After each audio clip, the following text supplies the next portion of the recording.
Службеници од полициската станица Гостивар вчера околу пладне извршиле претрес во станот и помошните простории на 50-годишен гостиварец, лоцирани на улицата Никола Парапунов. Пронајдени се 17 пакувања со непозната прашкаста материја, најверојатно хероин, спакувана во најлонски кесички, 7 медицински шприцеви со 12 игли, како и 3 пластични шишења наполнети со вода и затворени со алуминиумска фолија. Во станот во текот на претресот се наоѓале уште 5 лица, тројца од Гостивар, едно момче од Скопје и едно од Прилеп. Собственикот на станот и 5 затекнати лица се приведени и задржани во полициската станица Гостивар, а сето пронајдено е одземено и ќе се вештачи. Последниот случај уште еднаш го отвори проблемот со наркозависниците и дилерите. Во тесното градско подрачје, во подрумите на стамбени згради, видливи се трагите на наркозависници кои ја поминуваат ноќта овде. Соговорниците не сакаат јавно да говорат, но велат дека наркозависниците се насилни и знаат да посегнат по нив и со ладно оружје. Се плашиме да влеземе во подрум. Некој случај да дојде, да одам да земам, имам ствари во подрум, дрва имам, тоа имам, сакам да одам да видам, да контролирам, се плашам да влезам натре. Се понашале агресивно, што ти запретуе, да не смееш да речеш, да ти ваѓа нож. Плюс и друга жена е нападната, не сум само ја. Просечно годишно бројката на регистрирани наркозависници се зголемува за 15 до 20, но поголема е бројката на пробаторите. Терапијата на наркозависниците е долга.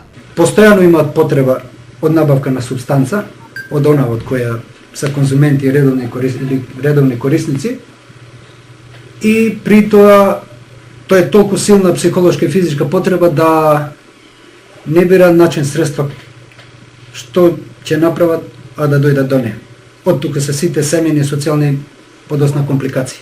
Сегашната официјална бројка на регистрирани зависници во Гостиварско изнесува 308. Савара Тетово, стручните лица од Центарот за социјални работи и родителите имаат значајна улога во справувањето и надминувањето на ваквите појави. Голем број на родители мислат дека ако им обезбедат на своите деца материјален развој, дека со тоа ја завршиле својата работа.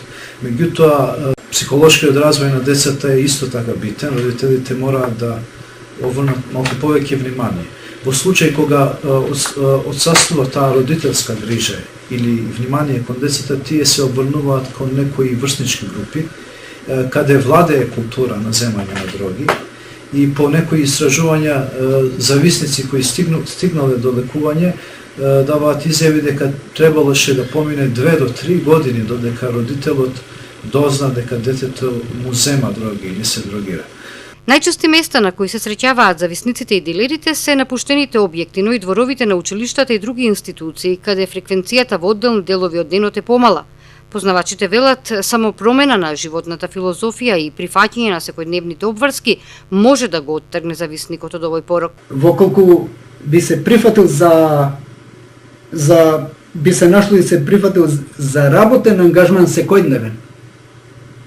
Верујте дека ја верувам длабоко, такви се сите прилики што биле успешни, што успешно се избавиле од оваа работа, иако процентот е мал, дека на овој начин единствената веројатно сила која би му помогнала на индивидуата да се ослободи од ова современо зло. Годинава ќе продолжат проектните активности во кои како слушатели ќе учествуваат близу 5000 основци. Досегашните бенефити од реализацијата на активностите се повисокиот степен на информираност на младите, пред се за опасностите што ги носи дрогата и злоупотребата на наркотичките средства.